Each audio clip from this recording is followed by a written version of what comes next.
न भिजत घालता मोकळी खडखडीत खिचडी कशी बनवायची, त्यासाठी व्हिडिओ तुम्ही कुठेही स्किप न करता अगदी शेवटपर्यंत पहा। आवडल्यास आपल्या चॅनलला एक लाईक देखील नक्की करा। नमस्कार, मी प्रज्ञाच मेजवानीमध्ये तुमचं खूप खूप मनापासून स्वागत करते। चॅनल जर सबस्क्राईब केलेलं नसेल तर सबस्क्राईब करा आणि बाजूची बेल आयकन दाबायला विसरू नका। चला तर मग वेळ न घालवता आपण रेसिपी सुरू करू। सर्वात पहिला आपल्याला एक वाटी शाबू तांदूळ घ्यायचा आहे। ह्याला स्वच्छ 2 पाण्याने आपल्याला धुवून घ्यायचं आहे, जेणेकरून ह्याचं जे वरचं स्टार्च असेल ना ते निघून जाईल। आता ह्याच्यामध्ये आपल्याला अर्धा ग्लास पाणी घालून चांगलं 1 तासभर ह्याला भिजत ठेवायचं आहे। 1 तास ठेवा किंवा अर्धा तास ठेवलात तरी चालेल, तुमच्याकडे जेवढा वेळ तुम्हाला अवेलेबल आहे त्यानुसार ह्याला भिजत ठेवा। तर मी ह्याला 1 तासभर भिजत ठेवलेलं आहे। थोडंसं नॉर्मल भिजलेलं आहे, पूर्ण जसं स्पंज सारखं भिजतं ना तसं नाही भिजलेलं आहे, थोडंसं कण ह्याच्यामध्ये जाणवतं। आता आपल्याला ह्याला कुकर मध्ये लावून शिट्ट्या करून घ्यायचा। तर एक कुकर घ्यायचा, कुकर मध्ये खाली 1 ग्लास पाणी घालायचं साधारणपणे, आणि मग हे शाबू तांदूळचं भांडं आहे ना ते कुकर मध्ये घालायचं। कुकरचं झाकण लावायचं की गॅसवरती ठेवून द्यायचं आहे। मोठ्या आचेवरती कुकरचे 2 शिट्ट्या करून घ्यायचं। फक्त एवढंच लक्षात ठेवायचं आहे, कुकर मध्ये भांडं टाकताना कुकरच्या तळाला पाणी टाकायचं आहे। शाबू तांदूळ मध्ये अजिबात पाणी नाही टाकायचं। जसं आपण भिजवताना पाणी वापरलेलं ना तेवढ्याच पाण्यामध्ये आपल्याला ह्याला शिजवून घ्यायचं आहे। आता बघा, मस्तपैकी कुकरचे 2 शिट्ट्या झालेल्या आहेत। कुकरचा गॅस मी बंद करते। पूर्णपणे कुकरची वाफ जाऊस्तोवर मी ह्या कुकरला उघडणार नाही। बघा, कुकर माझा पूर्णपणे थंड झालेला आहे, वाफ सुद्धा गेलेली आहे। झाकण उघडूया तर बघा, मस्तपैकी शाबू तांदूळ कसे भिजलेले आहेत। थोडेसे चिकट दिसत असतील तुम्हाला, पण टेन्शन घेऊ नका, आपण ह्याला पूर्णपणे सुटसुटीत एकदम करणार आहोत। तर आता ह्या शाबू तांदळाला आपल्याला एका कॉटनच्या कपड्यामध्ये पूर्णपणे असं पसरून घ्यायचं आहे आणि पंख्याखाली साधारण 15 ते 20 मिनिटं ह्याला पूर्णपणे सुकवून घ्यायचं आहे। जसं की आपण लिज्जत पापड थोडंसं पंख्याखाली सुकवायला ठेवतो ना, त्या पद्धतीनेच आपल्याला शाबू तांदूळ फुल फास्ट पंख्यामध्ये 15 ते 20 मिनिटं आपल्याला सुकवून घ्यायचं आहे। इथं मी 20 मिनिटं शाबू तांदूळ पंख्याखाली चांगलं सुकवून घेतलेलं आहे, अजिबात चिकट राहिलेलं नाहीये। बघा, एकदम खडखडीत सुक्क झालेलं आहे, एकदम सुटसुटीत होतो, हाताला अजिबात चिकटपणा राहत नाही। वाटतं का आपण ह्याला कुकर मध्ये शिट्टी काढून घेतलेली आहे, झालंय की नाही एकदम खडखडीत, कुठे चिकट आहे का बघा, एकदम नाही। मी हाताने पण दाखवते आणि चमच्याने पण दाखवते, चमच्याला पण आपल्या चिकट अजिबात लागत नाही।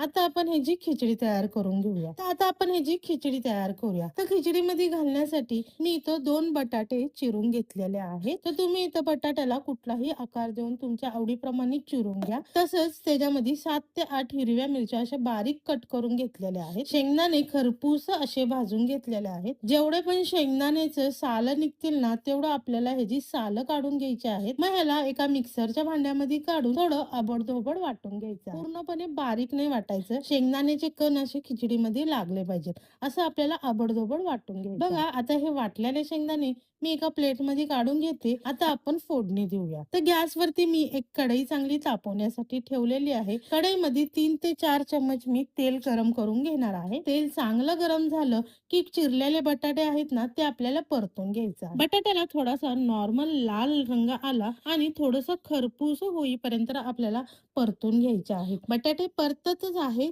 तोपर्यंतच आपल्याला ह्याच्यामध्ये चिरलेली मिरची घालून घ्यायची आहे। मिरची अगोदर का घालायची, कारण बटाट्या संगती मिरची सुद्धा चांगली अशी खरपूस होईल, खाताना एकदम मस्त खरपूस मिरची लागते। त्यामुळे बटाटा थोडा परतत आला की त्याच्यामध्ये आपल्याला मिरची घालायची आहे। बटाट्याला रंग येण्यासाठी ठेवून द्या, तोपर्यंत आपण शाबू तांदळामध्ये शेंगदाणे घालून घेऊया। 5 ते 6 चम्मच मी शेंगदाण्याचे घातलेले आहे। चवीनुसार मीठ घालायचं आहे, नंतर 1 चम्मच साखर घालायची आहे आणि थोडीशी कोथिंबीर सुद्धा घालायची। कोथिंबीर ही ऑप्शनल आहे, तुमच्याकडे जर उपासाला कोथिंबीर खात नसाल तर नाही घातलात तरी चालेल। चला आता आपण बटाटे बघूया। तर बघा, मस्तपैकी बटाटे कडक झालेले आहेत, रंग देखील किती छान आलेला आहे। आता आपण ह्याला एका प्लेट मध्ये काढून घेऊया। तर मी इथं थोडेसे प्लेट मध्ये काढणार आहे आणि बाकीचे उरलेले आहे ना ते शाबू तांदळामध्ये आपण काढून घेणार आहे। थोडेसे मी का काढलेले आहे, जेव्हा आपण शेवटी गार्निश करणार ना त्याच्यावरती टाकण्यासाठी मी थोडेसे असे बटाटे साईडला काढून घेतलेले आहेत। आता त्याच कढईमध्ये आपण 2 चम्मच तेल गरम करून घ्यायचं आहे। तेल चांगलं गरम झालं की त्याच्यामध्ये 1 चम्मच जिरं घालायचं आहे। जिरं घातलं की ते थोडं तडतडून द्यायचं की त्याचबरोबर 3 ते 4 हिरव्या मिरच्या अखंड घालायच्या। हे ऑप्शनल आहे, तुम्हाला आवडत नसेल तर फक्त जिरा घातलात ना तरी सुद्धा चालेल। तर हे घालून मिनिटभर आपल्याला परतून घ्यायचं आहे की लगेच शाबू तांदूळ आणि सर्व मिश्रण जे केलेलं होतं ना ते संपूर्ण आपल्याला ह्या तेलाच्या फोडणीमध्ये टाकून घ्यायचं आहे आणि बारीक गॅस करायचा, एकसारखं ढवळत राहायचं। संपूर्ण जिन्नस एकसारखं एकजीव होत नाही ना तोपर्यंत आपल्याला ह्याला मिक्स करून घ्यायचं आहे। मिक्स छानसं झालं की त्याच्यावरती झाकण ठेवायचं आणि एक 10 मिनिटाची वाफ काढून घ्यायची। बघा आता आपले 10 मिनिटं झालेले आहेत, तर मी ह्याला पुन्हा एकदा मस्त छानसं एकजीव करून घेते आणि झाकण ठेवून साधारण 10 ते 15 मिनिटं मी अजून न हलवता ह्याला वाफ काढून देणार। तर इथे माझे 15 मिनिटं झालेले आहेत। मस्तपैकी साबुदाण्याला एक छानशी वाफ देखील आलेली आहे। पण थोडंसं इथं मी ना कढई चेंज केलेली आहे, कारण माझी पहिली कढई ना ती खूप पातळ होती, खालून माझे साबुदाणे जळत होते, त्यामुळे मी कढई चेंज केलेली आहे। कढई चेंज करून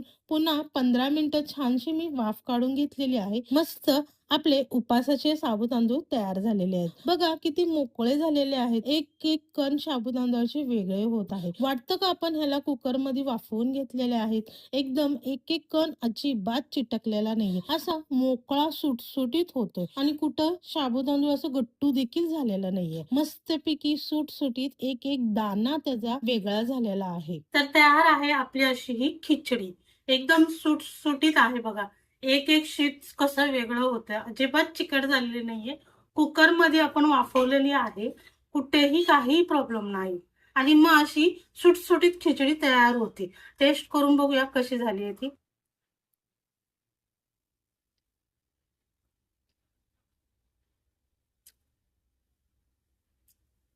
चावताना अजिबात कण लागत नाही, एकदम अशी सॉफ्टली झालेली आहे। हे बघा स्पंज सारखी एकदम सॉफ्ट झालेली आहे। तुम्ही सुद्धा नक्की करा। व्हिडिओ आवडला असेल तर एक लाईक शेअर कमेंट नक्की करा। चॅनलवर जर नवीन असाल तर सबस्क्राईब केल्याशिवाय बिलकुल सुद्धा जाऊ नका। चला तर मग पुन्हा भेटूया अशा छान छान आणि मस्त मस्त रेसिपी सोबत प्रज्ञास मेजवानी चॅनल मध्ये। या खायला।